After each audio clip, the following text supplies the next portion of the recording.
So this interesting grave is actually a viewer submitted video from Concerned Grandma. This is the Miller Family Homestead, and it's unique, as you'll see in some of these pictures, where the stone memorial is actually just sort of sitting there on the curb line in the middle of Shillington, Pennsylvania, right in the middle of town. This is one of those small family homestead cemeteries or plots that basically, they were just put there, and there's, I think, only 8 people buried there that they know of, and I'll read those off for you then. But basically, it's just one of those things that the stones don't remain anymore, and thankfully this is remembered, because it's a really cool and unique stone. On the very top of it, it says, "In memory of Daniel Miller, who arrived from Europe in this country, and the year is 1750 something," because that part of the rock is missing, and also a Christian Miller and relatives of the Miller family.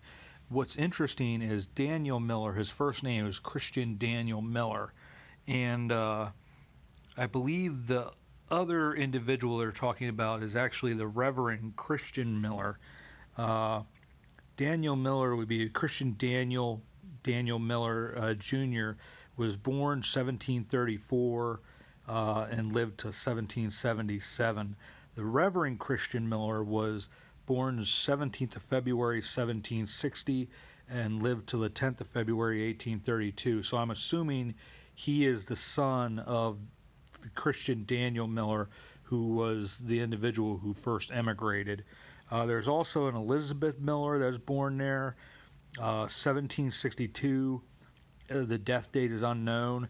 Mary Polly Miller, from October 10th, 1785 to the 26th of April, 1867. There's a Catherine Kurtz Miller, the 22nd of August, 1761 till the 20th of April, 1867, and an Abraham Miller, who was born the 2nd of April, 1784, lived till the 19th of October, 1831. It's just one of those things that's really, really unique. We had talked about the Stites family, perhaps in Lebanon, Pennsylvania. They probably had a family plot. This is just sort of how they did things back then, because if a church wasn't nearby, you just sort of had your own family plot. The Light family had 2 separate plots from the Lights Fort there in Lebanon, Pennsylvania. So this isn't uncommon. The unique thing is that this stone is just sitting there in the middle of town on this curb line, where the general idea is where this Miller Family Homestead graveyard or cemetery was at some point. Where they're exactly buried, who knows. But it's cool that they have this memorial to remember the Miller family. I don't think they're related to me in any way. I do want to do like some kind of genealogy thing at some point, just to see where the different parts of the family actually came from. I have a family Bible from the Walborn side of the family, where the first Walborn I think came here was a Daniel Walborn in early 1800s. I'd have to look exactly, but it's all signed with the different family members through to my grandpa Walborn. And it's a cool piece of history to have, my family history from the Walborn side.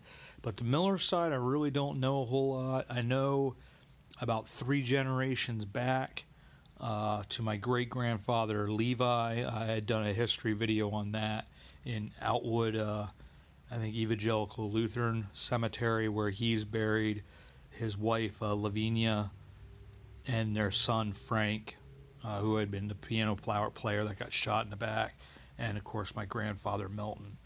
But yeah, this is a really cool thing. There really isn't a whole lot on it other than what you see here, but thanks once again to Concerned Grandma for sending this to me. Sorry I didn't do this sooner. It was just one of those things going through the emails. Found this. Just thought it was a really cool, unique stone and a history there in Shillington, Pennsylvania. So thanks once again, everybody, and as always, we will see you all about town. I also wanted to add a special thanks to Concerned Grandma for all the pictures. Thank you once again.